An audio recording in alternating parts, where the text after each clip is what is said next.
Coming up next, I'm going to tell you what burnout is actually doing to our brains, record unemployment numbers, new remote work data, and of course, we're going to coach some people up, and it all starts right now.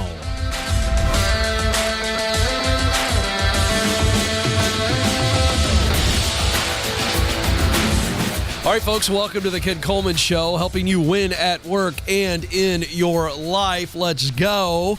Let's take on something that I think is maybe the pandemic that just doesn't seem to go away. Burnout. It's a disease. If we want to call it that. I mean, if we want to just be loose, some of you sciencey people just got all uptight.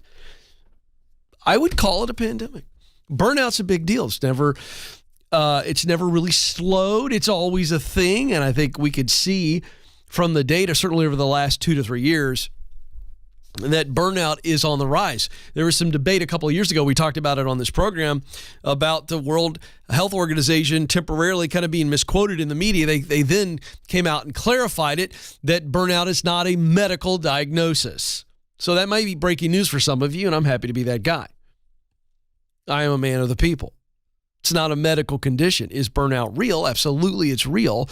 But burnout is a label of multiple symptoms, mental, emotional, and physical. It's absolutely real.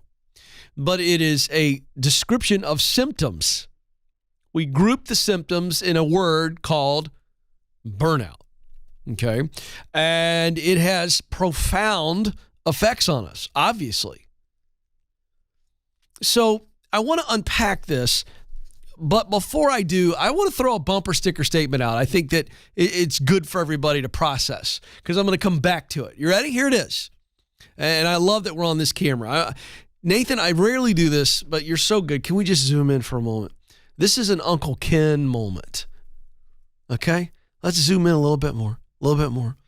A little bit more. Come on. We just get real intimate. Right here in this camera. All right, now listen to me. Those of you that are watching, you're zooming in. Everybody else is going, okay, Ken, we get it. You're zooming in on the camera. Listen, watch. If you are in your sweet spot, you will not burn out. All right, we'll leave that. There you go, Nathan. Back to your wonderful job of being a director. I took over for just a moment. Thank you. I know. I know. I have a little fun here. That's just my fun way of putting emphasis on that statement. I'll come back to that. All right. So what is burnout doing to our brains?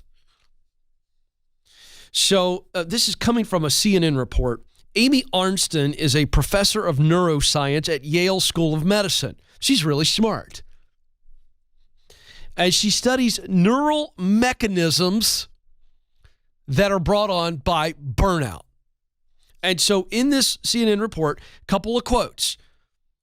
They are now, researchers like Amy Arnsten are able to capture what actually happens to our brain during chronic stress. The key word in that sentence is chronic. We're not talking about moments of stress.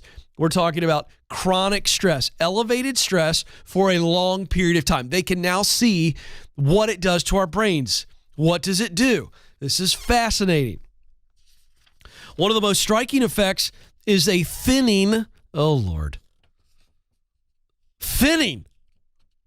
the gray matter of an area of the brain called the prefrontal cortex. So there's gray matter in the front of our brains called the prefrontal cortex, and chronic stress thins it out.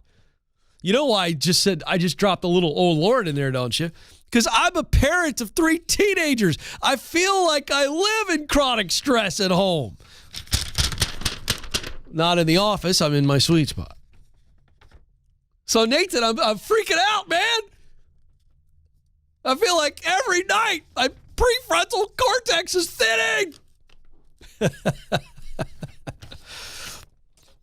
Got to have a little fun with it. This is the only way to get through parenting teens, guys. All right? So the prefrontal cortex, what's its function in the brain? It is to help us act appropriately. It gives us insight about ourselves and others. It gives us perspective. Listen to this. It allows us to do complex decision-making and to be able to have thoughtful, abstract reasoning rather than concrete or habitual responses. That's all a bunch of really awesomely organized words. Can I ken it up for you? You know what the prefrontal cortex does?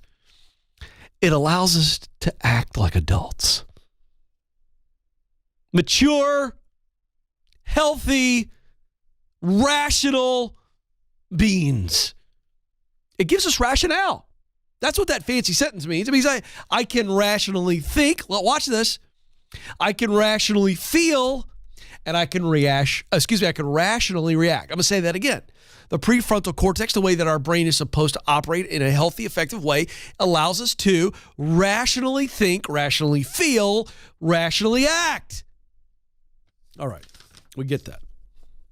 So when we are in a prolonged, which they're calling chronic stress, when we're stressed out at work every freaking day, and you think about how many hours a day you spend at work versus in home or exercising or sleeping, it's a massive part of our lives. Oh boy. And when we are in unhealthy environments, toxic environments, overwhelming environments, and we are in chronic stress, the very matter of our brain that helps us think, act, and feel rationally is being thinned out. So give yourself a little break, is the takeaway. If you're in a state of chronic stress, you are not going to act as rational as you could.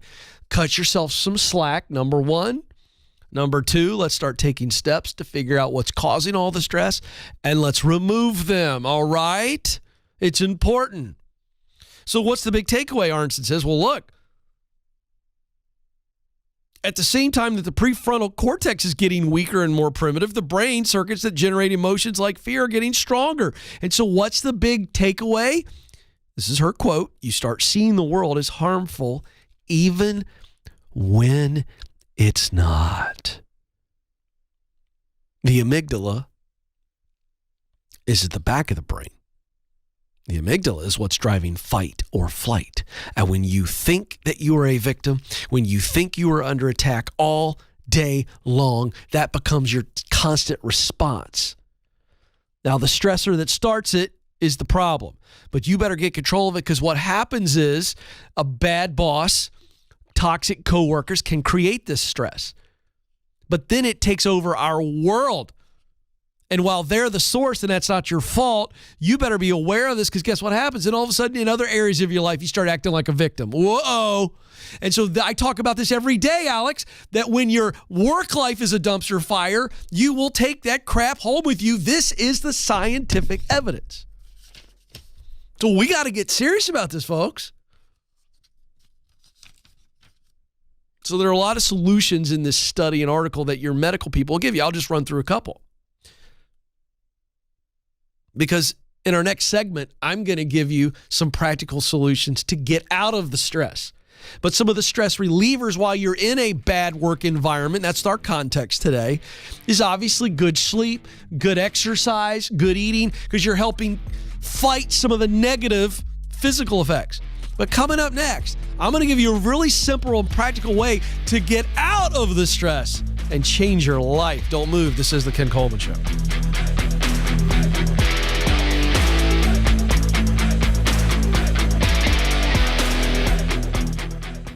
You were created to fill a unique role in and through your work. Now, some of you may be going, I have no idea what that is. Some of you may be saying, I know what I want to do, but I don't know how to get there. I felt all of those emotions. I've been where you are, and I can tell you, there's hope. That's why I wrote the book, From Paycheck to Purpose. You can make the income you want and the impact that you desire.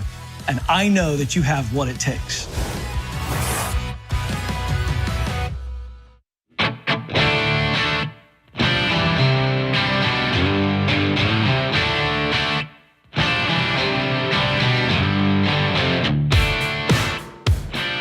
Oh, yeah. Keep that up a little bit, Joe. Yeah, keep that going. Yeah. I know I probably shouldn't be doing this. It's counteracting how good that music is. Because when I start shaking my head like this, I realize my kids are rolling their eyes somewhere at school. They don't even know why. They just know that somewhere in the universe, Dad is doing something stupid. There's a little gal out there watching the show on the couch, and she laughed at that. She's like, yeah, that's what I was thinking, Mr. Ken. I was thinking you should probably stop doing that with your head. Another reason maybe why you should be watching the show on YouTube. If you're listening to us on Sirius XM or your radio station, or you listen to the podcast, you could see me. By the way, a comment in the chat room I got to go to. Grant Lowry said, Ken, that jacket you're wearing today is what the kids call drippy. So I don't even know what that means, but I'll take it. And by the way, this is not a jacket for our viewing audience. This is not a jacket. This is what's called a shacket. It's a shirt that operates like a light jacket because there's some real girth to this shirt here. And I would like to point out that I'm very much aligned with the brand of the show today. I've got the whole color scheme working. Sorry for the listening audience. We'll get right back to the content. Here we go.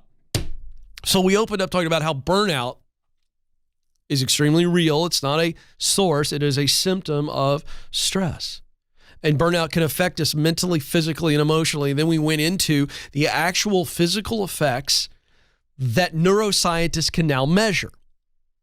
All right. And so quick review, because I'm going to tell you how to overcome this. Because by the way, in the same study done by Yale professor Amy Arnsten, she's from the Yale School of Medicine. She's a professor of neuroscience, so she's very smart.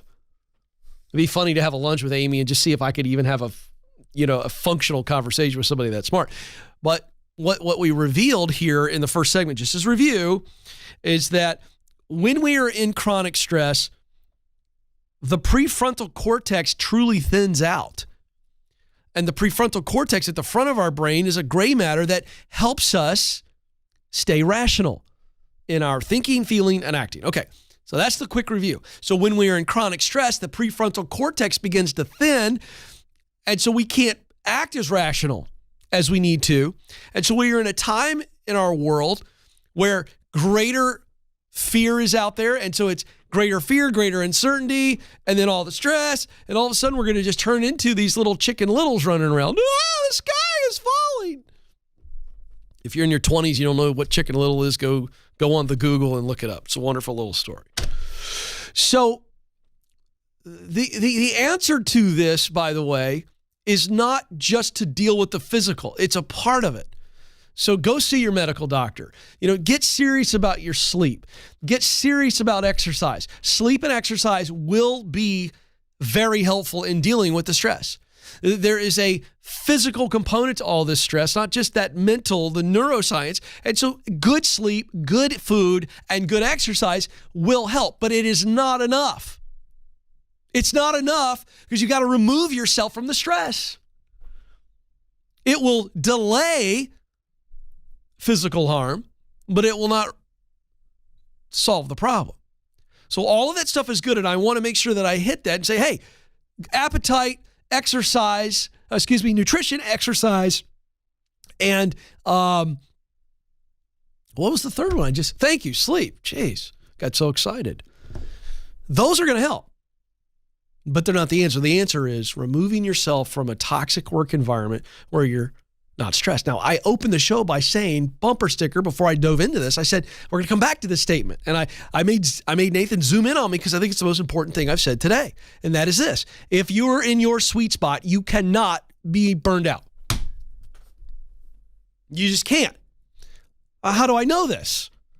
Because and let's define the sweet spot very quickly, it's when I am using what I do best, my talent, to do work I love, my passion, to produce results that matter deeply to me, my mission. So when talent, passion, and mission are in alignment, and I'm spending a great majority of my day, let's call it rule of thumb, 75% of my day, using what I do best, my talent.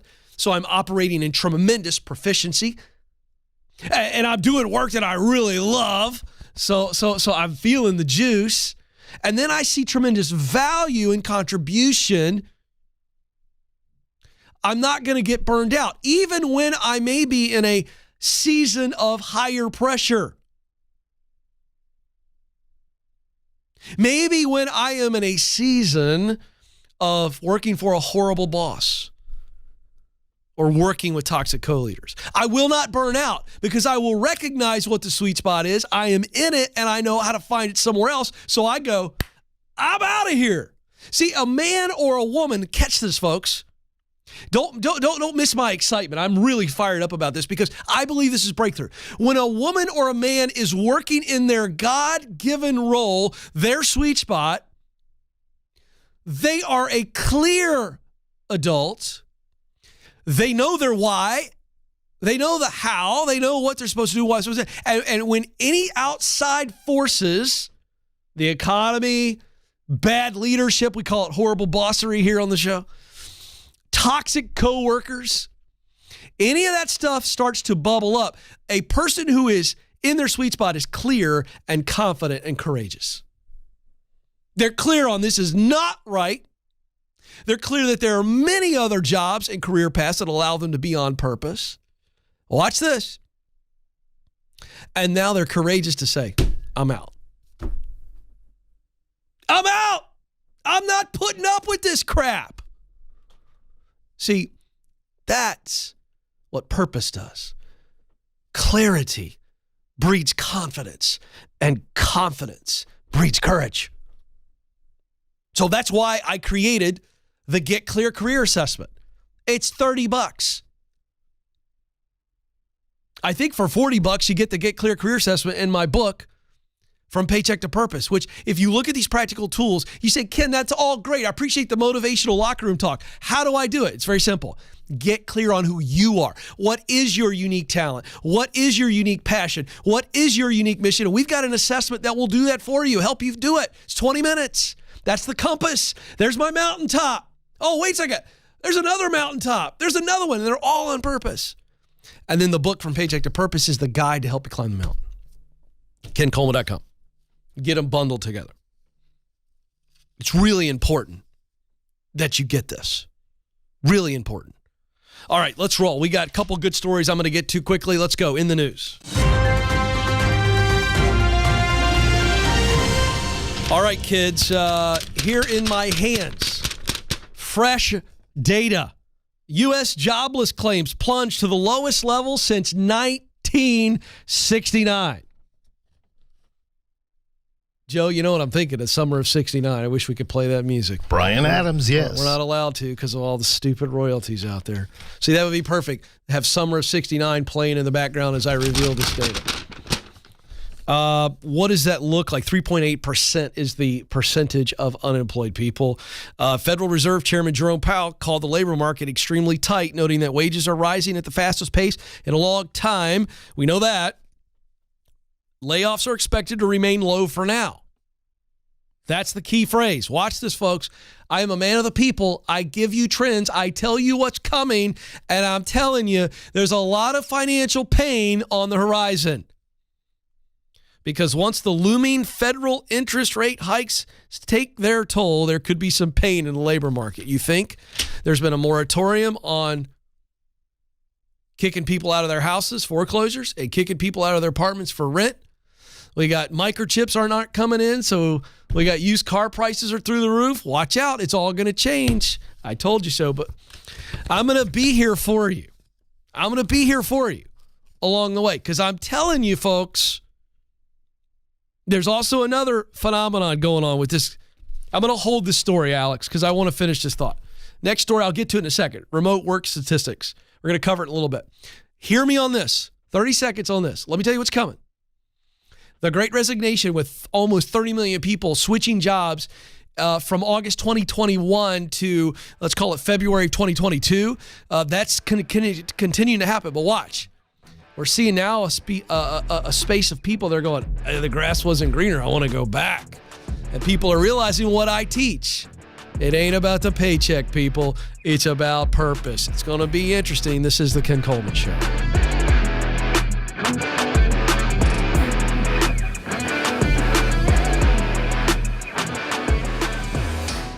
According to Glassdoor, the average job offer attracts over 250 applicants. So if you've made it to the interview, you've already made a great impression. So now is your time to showcase how you are the best choice for this role. That's why we created How to Win the Interview. This free guide will walk you through the 5 strategies to help you stand out amongst the competition. With just a little intentionality, you can prepare yourself to win the interview. To get it, go to kencoleman.com/interview.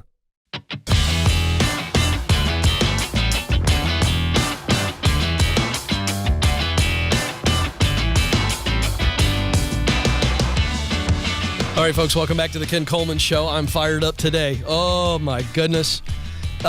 Big part of the show is we coach people. You want to be coached up? You can't get this kind of career coaching anywhere in the world for free that you can get it here. So I just opened the invitation. Do you need some coaching? I'm here for you. It's a free phone call. We'll change your name. We'll change all the details about your life, because I understand that some of these calls are pretty darn sensitive. And so I want you to know that. So come one, come all. So here's what we're going to do. I am going to get to some new remote work data. For those of you who are like, I only want to do remote work, or should I pursue a hybrid model, which is sometime in the office, sometime out. I got some new data on what other people who are going through this are saying. And so you need to know this. We're going to get to that later in the program because it's time to coach some people up. Let's go to Cedar Falls, Iowa. Sam joins us there. Sam, you're on the Ken Coleman Show. Hi, Ken. Sam, how are you? I'm living the dream. What are you doing? I'm good. Thank you. Good. What's up? The reason that I'm calling today is that, so I'm getting my PhD, but I was listening to your show about 3 months ago, and I found out that, I always had the struggle. What struggle? I found out. What struggle? Well, in learning, in research, and actually this PhD was something that my parents wanted for me. Oh, boy. Yeah. I get it. Anyway, I was listening to your show, and, a light bulb turned on my head, and I said, wow, can my struggle be because of the fact that it's not my basically sweet spot? Yeah. Yeah. What is it? What's the PhD in? Electrical engineering. Who? Say it again. Electrical engineering. Electrical engineering. Okay. Do you know which direction you want to go? Where is your passion? What kind of work do you love to do? No, I don't know that. I supposed to be a teacher. That's what my parents wanted for me. But I just I filled out the career assessment. You took it? Okay, great. And what was your results? I have the results. Yeah. So, all right, let's go through this slowly so that the audience and I can kind of keep up here. What top 3 talents? What were they? So it says imagination, inspection, and organization. Imagination, inspection, and organization. Do you agree with those results? Well, with the organization, I wasn't until last week. I tried to organize something, and it was great. Like I was 3 days in a row, I was organizing, and then I found out. You're saying I don't know about this Ken Coleman. This guy's a quack on this organization thing, and then you go do it, and you're like, oh, I'm a ninja. Yeah, it was enjoyable, man. You know why I think that the assessment is right, people? Because it's based on your answers. It's not. I'm no genius. Anybody that's watched or listened to the show for 5 minutes can tell you that. Okay, so what were your top 3 passions? Work you love to do. What do we get? So it's analyzing, researching, and creating. Analyzing, researching, and creating. Oh, this is fun, folks. Now watch the connection here. So your number 1 talent was imagination. Let's look over at passion to see if there's a connection. Oh, wait a second. Creating was in the top 3. So I'm going to draw a line to that. That's a connection. Then we had inspection was your second greatest talent. Could there be a connection, folks, to something he's passionate about? Let's draw a line over there. Oh, wait a second. Analyzing. And then your third top talent was organization. And is there a connection over to passion? Well, I'm going to draw a line from organization, the talent of organized thinking. It doesn't mean that you're like the person who can go in and transform some woman's pantry. Let's not be so literal. It just means you have a very organized and detailed way of thinking. And so I can tie that to the analyzing, and I can tie that to the researching. True or false? Yep. Oh, there we go. Okay, and then the final piece, mission. What was your primary missional result? And folks, when you hear the word mission, think motivation. What motivates me without anybody having to motivate me? I'm just naturally drawn to these results. What was your top answer? It is an efficiency. What was it? Efficiency. Efficiency. Does that make sense? Yeah, Yeah, I always wanted to make things better. Okay. More efficient. Exactly. You are a guy who loves a great process. Process for the purpose of things working the way they're supposed to work. Yes? Exactly. All right, then. I enjoyed the process. Yeah. All right. So we're just going to pause your assessment results. You called me today and you told me right out of the gate, Mom and Dad wanted you to be a teacher. And you literally used the words, I'm supposed to be a teacher. That breaks my heart because your mom and dad love you, but your mom and dad have held you prisoner. Yep. And right. How far into a PhD that you don't want are you? About 1 year before graduation. You're 1 year from graduation? All right, we'll pause it because I think that's why you called today. Should I finish? Am I guessing that right?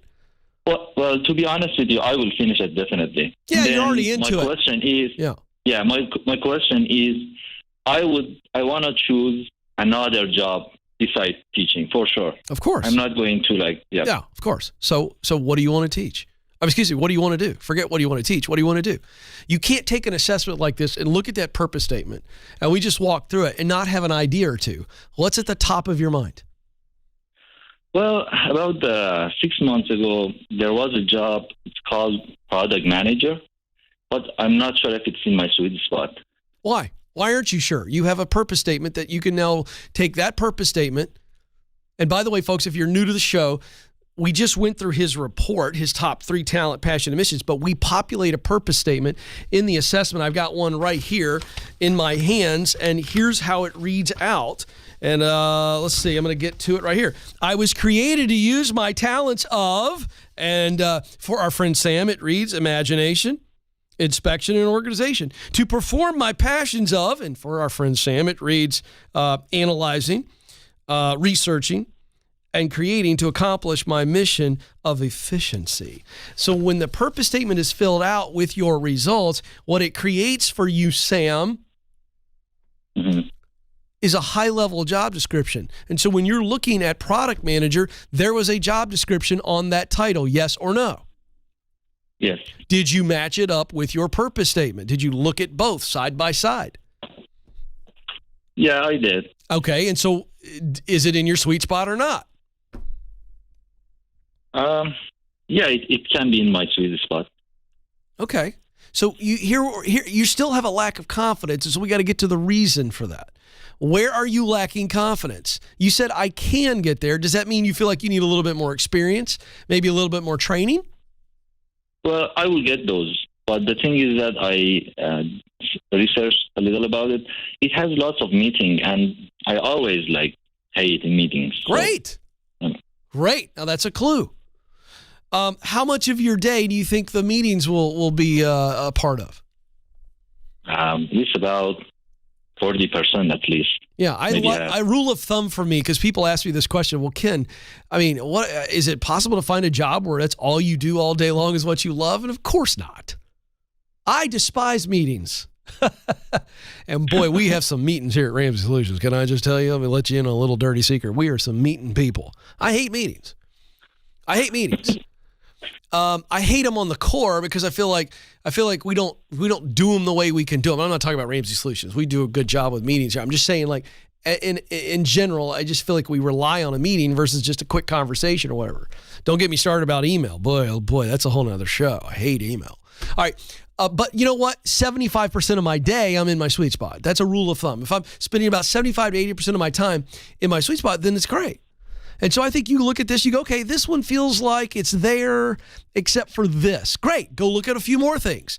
Here's the deal, Sam. Keep looking and keep using the purpose statement as your filter to overlay on top of job description. You go, can I spend 75, 80% of my day doing what this says I should be doing? Folks, there it is. Just keep looking and just keep looking and just keep looking and just keep looking. There's not an angel coming out of the sky to go, oh, and hand it to you. You got to look for it. And I've given you the ability to do it. Go.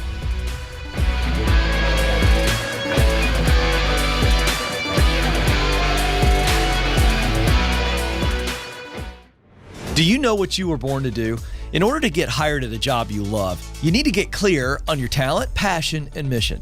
That's why our team created the Career Clarity Guide. In just a few minutes, this free tool will walk you through a process to discover what you do best: talent, the work you love to do, passion, and the results you want your work to produce. That's mission. Then you're going to feel way more confident throughout the job search process. To get started, go now to kencoleman.com/clarity.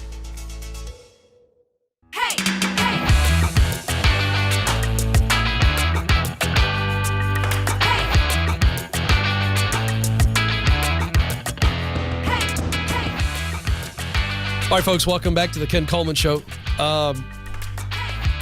Joe, I want more of that guitar music. I was really jamming on that earlier. Yeah, this one's okay. I'm not complaining, but any more opportunities I can to bob my head and embarrass my kids is welcome.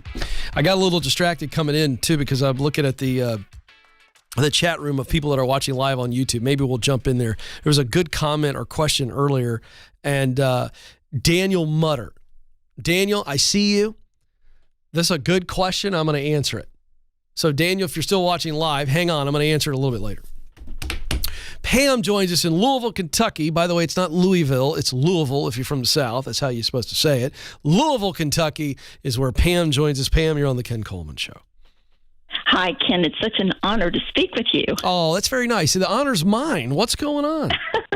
Well, I could use some advice. Long-time listener, Thank you. I would like to know, should I be honest about my reason for leaving my company after 17 years with the same company in my exit interview? Well, the short answer is abso-freaking-lutely, but we have to determine how honest we want to be. Honest, yes. Yes. How honest is the fun part of this? So let's just assume that I'm your leader. Lay it on me. Give me the goods. Don't hold back. I've had the conversation with my leader already. In fact, yes, I've already given my notice. I'm working my notice, and I guess my question is, I would like to bubble it up to the next level when I leave. So you already hit your current leader double barrel. You didn't hold back. Not double barrel, just very honest. I made her aware that I just think her perception of my talent and skill set and achievements are very different than her perception. Fantastic. How did that go? She was taken aback, number one, that I resigned because I've been with the company, like I said, 17 years. Right. And I've been telling her through examples throughout the past 2 years since I was assigned to her that I felt undervalued and overlooked. Yeah, and she didn't listen to you. She did not listen to me. Or she listened to you, but was like, Pam's not going anywhere. Correct. Yeah. Correct. Oh, I love it. All right, but how did she react? So she was surprised, but then how did she react to the constructive criticism? She usually shuts down, becomes somewhat defensive. Of course. Like I said, I've reported to her for 2 years, and I think the caveat to this is prior to this, I had received and been recognized by our Chief Human Resources Officer in written communication and with the financial retention reward as being a critical employee. And the letters stated they recognized my importance and commitment to the company. And since that time, I had to start reporting to her. Okay. And in those years, I have been given additional accounts. More people have been added to me. Mm-hmm. I've exceeded all my goals, including profit goals, which you know how important that is. Of course. I have volunteered to lead new company initiatives that were key projects for the company. I raised my hand to lead those. You've been a rock star. I feel that I have. And yet for 2 years in a row, she has rated me a meets expectations on my performance review, which matters to me. That's 67% of the company. Yeah. And I think I deserve and exceed. So that's where I see the difference. All right. So here's the deal. What would there be anything that would have kept you from leaving them? Her response, or if you go above her and tell whoever above her you want to tell, is there anything that would keep you from leaving? Yes or no? No. Okay, then. No. So therein lies all I need to know. You can. Okay. I don't have a problem with you going above her and telling that person because you're very kind and gracious. So when I said double barrel earlier, I just mean like just all the truth. We're not gonna withhold some things. You're just gonna tell them. And I have no problem with you doing that. I just don't know what purpose it serves. And I'm a guy, I was trying to explain this to a colleague the other day. They were kind of getting behind some of my philosophy and methodology on the show. And they're like, you're just so dadgum direct on that. It's just, I go, yeah, because I'm a guy who's about one thing. The fastest, best way forward. I like that. I know. And I will tell it's you, a fabulous place to be in my life. Everything in my life is about the fastest, best way forward. So here's my point. I don't know that it helps serve you moving forward. If you want to do it, great. I don't know if this is going to accomplish anything other than getting it off your chest, because I think you feel wounded and overlooked, and I get that. It may help you sleep better. If that's the deal, tell them. But be classy and move on. The future's better.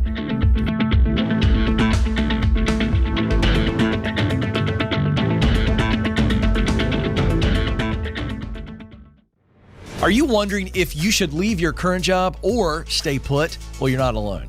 That's why we created the Should I Quit My Job quiz. In just 5 minutes or less, this quiz will help you determine if you're at the right company and if you're in the right role. And if you need to make a move, you'll get practical steps to keep you moving forward. Folks, it's time to get unstuck. Life is too short not to do what you were created to do. Go take the quiz right now at kencoleman.com/quiz.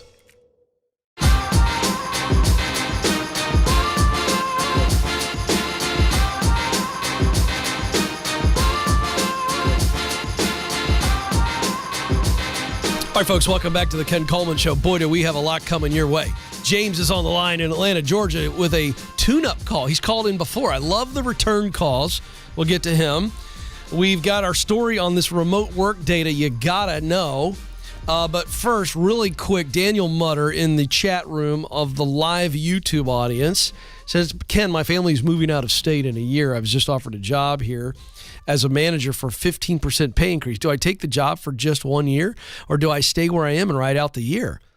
Well, again, my advice is always, is it in your sweet spot, or is it good enough of a culture that if it's talent only, then take it. You're leaving in a year. Take the 15% bump, baby. Come on, show me the money. You're leaving in a year anyway. It's a good excuse. You don't look like a flake by being in that job for 1 year. Why were you in your past job for 1 year? Well, we had to move away.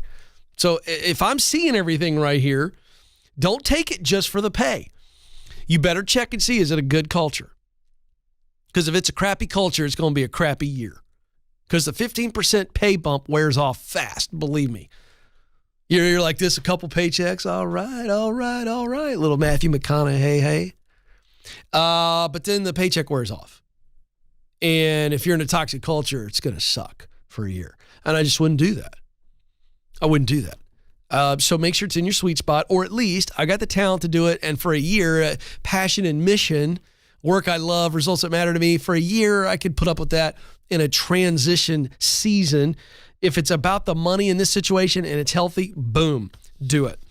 And speaking of people having to move into jobs all the time, I endorse ZipRecruiter, the #1 hiring site in the world, for a reason. They're the best at what they do, and it's free to you. You don't pay them a nickel. Companies pay ZipRecruiter to find talent like you. And you, as a member of the Ken Coleman Show audience, you know what you're looking for and why you're looking for it. So go to ZipRecruiter. They're going to help you. They're going to help you big time. ZipRecruiter.com/Ken, ZipRecruiter.com/Ken. Go today. All right. Let's see. I want to get to this remote data, and then we get to James. Remote work is here to stay, but it is already evolving. We're not even 6 months into 2022. All right. And it's already changing. Companies are already going, we want more people back. And what we're seeing is the hybrid model is exploding. That is a few days in the office, a few days not, whatever that looks like. Okay, so a couple pieces of data. 58% of Americans are working remotely. That is a huge explosion from the 4.7 million pre-COVID. Pre-COVID, 4.7 million, which is a fraction of the American workforce, was working remotely. Now it's 58%. 44% of companies globally don't allow remote work. So we still have a little bit of this tension here. Companies that are like, it's one thing that we had to do it for a season. I don't want to do it long term. Butting up against people that work from home. They're like, I like working in my sweatpants and having some Rocky Road ice cream at 3 p.m. Come on, folks. Don't act like you didn't do it. I'm just keeping it real, man. Okay? I like walking my dog for an extra 30 minutes. Oh, really? Do you? Remote workers make up 8.3% more than non-remote workers. The average person can save about $4,000 per year by working remotely. That's a good thing because obviously, when you talk about commute and this gas price, good heavens, woo, the gas prices. But I just wonder, this is not revealed in the data. I just wonder, if you're saving money on gas, how much more are you spending on groceries? Because you're at home having the Rocky Road at 3 p.m. Come on, folks. Just telling you, groceries are expensive as well. Okay, quick review on which industries are best suited for remote work. Finance, management, professional services, and information sectors have the highest potential for remote work. Remote employees, now this is important, remote employees work 1.4 more days per month than their office-based counterparts. Why? Because when your office is in the bedroom or your office is in the house, you don't turn it off as much. Why? Because at 5:30, you're going, well, I got to get out of here to catch the train. I got to get out of here to get my ride share. I got to get out of here to get my car and go drive home. When there is no barrier for that, people sitting there staring at their computers longer, and we found that burnout was higher among remote workers because they wouldn't stop working. Thus, they're eating more Rocky Road ice cream. I keep coming back to the Rocky Road ice cream. It's a real problem here. Nowhere in the data, but I just know it's there. And then 20% of remote workers struggled with loneliness. That's a real thing. It is always, and I'm not anti-remote work, so spare me the negative comments. I got killed on social media when I questioned the long-term viability of remote work only. I got crushed, and I don't care. Because people don't read what I say. They read what they want to read. They see what they want to see. It's all that nonsense. All right. But the reason that I am skeptical of only remote work is because I know that human beings need relationship. And at some point, you got to connect with people. That's all I'll say. All right. Let's go back to the phones. James joins us for a tune-up call. James, you're on the Ken Coleman Show. Hey, Ken. I just want to thank you for taking my call again. Yeah, man. What's up? I spoke, I called in like 6 or maybe 9 months ago. I can't even remember now. Okay. But I was deciding whether or not to go to college or whether or not to go and do my own boot camp or go do a boot camp or something for software engineering. Okay. Because I was going to transfer to a bigger, more intense university that I knew was going to make me quite miserable, or if I should just, go and stick it out and do something that I really love. What did I tell you? I'm curious. I can't remember. You told me to go do the boot camp and go for it, right? But yeah, I guess course. This is a part of the story, though. I ended up going to the university. I became super miserable with what I was doing, even worse. Oh, jeez. I mean, I just don't know what to tell you, man. I told you not to do it. But you're going to be happy. Okay, make me happy. Where it goes. Make me happy. So out of that misery and out of that, kind of slump, I just couldn't keep doing it anymore. And I picked up your book and I was like, what am I going to, I need to actually go do what I'm going to love and I need to know how to do it. Oh. And so I started my own company and I made my own software and I actually built my own stuff from scratch. So I actually decided to go about doing what I wanted to do, which is make my own software. Oh, shocking. Shocking. Instead of go work on someone else's. And so that's been, Are you paying the bills? So right now I'm still in school coming towards the end of it. And now I'm taking the big leap of faith, which is where I'm going to start. So you're not paying the bills? Not yet. Can I ask you a question? Why are you still in school when you admitted to me in the audience that you're miserable and it wasn't the path you were supposed to go in? Why are we still there? I was still in school I had to convince my parents. I was like sitting there. I was like, okay, because how am I supposed to live in the city, Atlanta, and just maintain my space here just so I can, kind of live my day to day and also meet people within the university, because that was still crucial for me in getting networking there. So I was like, how do I do that and still have my company? So I just chose kind of a hybrid model for now for this semester, just doing lesser classes, nothing too intense, but all focusing right. So more on my company. we got 1 minute. What's your question? My question is, how do I network as a young guy who's trying to talk to these big head honcho guys with a lot of money, trying to get investments? Right. You said you bought my book. Like Which book did you buy? The Proximity Principle. Oh, well, that book was written before my last book, From Paycheck to Purpose, and that entire book is about connecting. The entire book. I know. Do what I tell you to do in the book, man. I can't even answer that as thoroughly as I would like to, because here's the deal. Start getting around people that are in programming and developing and all the stuff that you're doing. Get around people. Hang out with them online. Hang out with them. Take them out for a drink. Go to lunch with them. How are they winning in their business? What skill sets do they think are the most important? Just hang around them, man. The proximity principle. Find your producer. There's 5 people that I introduce you to in the book. The professor, the producer, right? Those are key for you right now, and you're already in that range. The peer is huge for you right now. Find yourself a mentor, all right? And make sure that you do that. The mentor. No, it's not. How do I? Yeah. No, it's not. Go back and read the entire chapter. I wrote an entire chapter on how to engage a mentor once you find them and where to find them. I already write about it. It's called the Proximity Principle. I got to get out of here. You matter. You have what it takes. Press on. Thanks for listening to The Ken Coleman Show. For more, you can find the show on demand wherever you listen to podcasts and watch the show on YouTube. You can also find Ken across all social media by following @Ken Coleman.